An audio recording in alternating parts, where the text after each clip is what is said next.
پیاروں کو کھویا ہے تو وہ یہ بات کر رہے ہیں کہ ہم رضامند ہیں اپنے پیاروں کو دفنانے کے لیے، اور ہم اس چیز کے انتظار پر اور اس امید پر اور اس وعدے پر اعتماد کے ساتھ اپنے پیاروں کو دفنائیں گے کہ عمران خان صاحب نے کہا ہے کہ جب آپ لوگ دفنائیں گے تو میں آپ کے پاس آؤں گا۔ اب میں آپ کو بتاتی ہوں کہ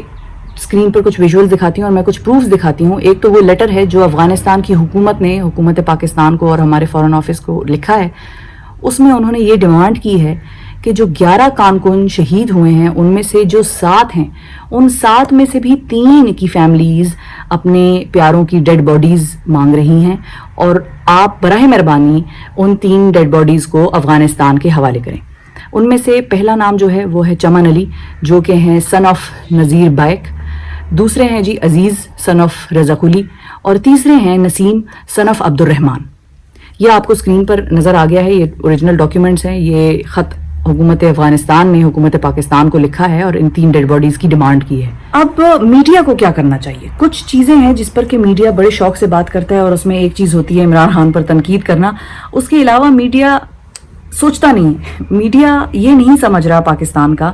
کہ یہ ساری چیزیں آپس میں کنیکٹڈ ہیں۔ میڈیا یہ نہیں سمجھ رہا کہ کچھ دن پہلے ہمارا فارن آفس اس چیز کے لیے ہمیں تنبیہ کر رہا تھا کہ انڈیا پاکستان میں کچھ کرا سکتا ہے، اور میڈیا یہ بھی نہیں سمجھ رہا اور یہ بھی نہیں جانتا، اور اس لیے I am urging media and the reporters and correspondents سارے چینلز کے کہ وہ وہاں پر جائیں، مچ جائیں، اور وہاں پر ان فیملیز سے خود بات کریں، اور ان کو اندازہ ہوگا، حقائق سامنے آئیں گے کہ وہ فیملیز خود اصل میں چاہتی کیا ہیں۔ ان 3 علماء جن کا میں نے آپ کو نام بتایا، ایرانی جو ہیں،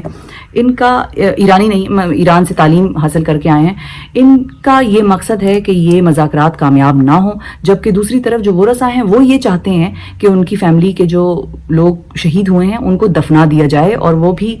they want to make peace with it۔ اب یہاں پر بات یہ ہے کہ یہ ساری کہانی کی کیوں جا رہی ہے؟ یہ ساری کہانی اس لیے کی جا رہی ہے کہ کہیں نہ کہیں ان افغانیوں کو وہاں پر فیسیلیٹیٹ کرنا ہے جو اللیگلی وہاں پر رہ رہے ہیں، اللیگل امیگرینٹس ہیں، جن کا کہ ابھی تک کوئی شناختی کارڈ، کوئی ریکارڈ، کوئی ڈاکیومنٹ موجود نہیں ہے حکومت کے پاس۔ ان کے لیے یہ سارے مطالبات کیے جا رہے ہیں کہ ان کے شناختی کارڈ بنائے جائیں اور بغیر کسی پوچھ گچھ کے بنائے جائیں۔ اب جب ایک چیز ہم یہ دیکھتے ہیں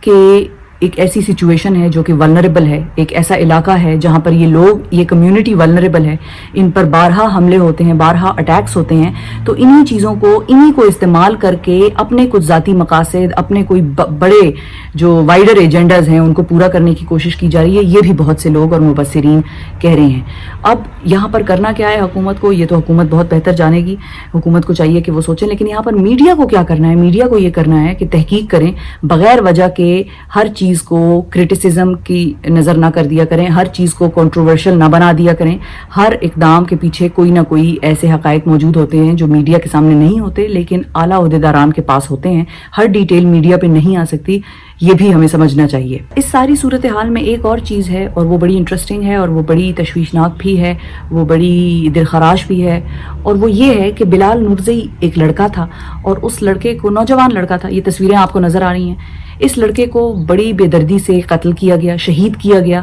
اور کوئی ذاتی رنجشیں تھیں، لیکن جنہوں نے اس کو مارا، جو اس کے قاتل ہیں، ان کا تعلق ہزارہ کمیونٹی سے بتایا جاتا ہے۔ اب اس سارے سینیریو میں ایک ڈیمانڈ، ایک مطالبہ یہ بھی ہے جو سامنے آئی ہے لسٹ، اس میں آپ کو مطالبہ نظر آ رہا ہے، میں نے انسرکل کیا ہوا ہے۔ مطالبہ یہ ہے کہ بلال نورزئی کے جو قاتل ہیں ان کو بھی چھوڑا جائے، اور وہ اس وقت حراست میں ہیں اور وہ ٹرائل فیس کریں گے یقیناً۔ تو یہ یہاں پر ایک ڈیمانڈ ہے بڑی عجیب سی، ان ریئلسٹک سی، کہ ان لوگوں کو چھوڑا جائے جنہوں نے بلال نورزئی کا قتل کیا ہے۔ تو کیا یہ ڈیمانڈ جسٹیفائڈ ہے؟ اور کیا اس پر یہ کہنا کہ ہماری یہ مطالبات، اس قسم کے مطالبات مانیں کہ جس میں افغانی جو اللیگلی رہ رہے ہیں ان کا آئی ڈی کارڈ بنائیں بڑے آرام سے بغیر پوچھ گچھ کیے، بلال نورزئی کے قاتلوں کو چھوڑ دیں، کیا یہ ڈیمانڈز جسٹیفائڈ ہیں؟ اور کیا یہ ڈیمانڈز جو کی جا رہی ہیں اس بنیاد پر کہ یہ ڈیمانڈز مانیں اور وزیر اعظم آئیں اور یہ بات مانیں اور اس پر اگری کریں اور پھر ہم اپنے پیاروں کو دفنائیں گے، تو یہ سارا سینیریو جو ہے یہ ایک ایسے شخص کو کہاں سمجھ آئے گا جس نے اپنا بیٹا، اپنا بھائی، اپنا شوہر کھویا ہو؟ یہ تو وہ لوگ ہیں پیچھے سوچنے والے جن کا کہ اس معاملے سے شاید اتنا گہرا تعلق نہیں ہے جتنا بتاتے ہیں وہ۔ تو یہاں پر میڈیا کو بھی تحقیق کرنے کی ضرورت ہے۔ میڈیا کو چاہیے اپنے سارے نمائندے، اپنے جتنے کورسپونڈنٹس ہیں وہ وہاں پر بھیجیں، ان فیملیز سے بات کروائیں اور کیمرے پر، اسکرین پر چلوائیں کہ وہ فیملیز کیا کہہ رہی ہیں اور وہ کیا چاہتی ہیں، ان کی ڈیمانڈز کیا ہیں۔ تو یہ چند ایسی ڈیمانڈز تھیں جن کے بارے میں میں نے سوچا میں آپ کو بتاؤں، اور یہ بہت ضروری تھا کہ یہ میں آپ کے سامنے یہ ڈیٹیلز کچھ لے کر آتی. بہت شکریہ.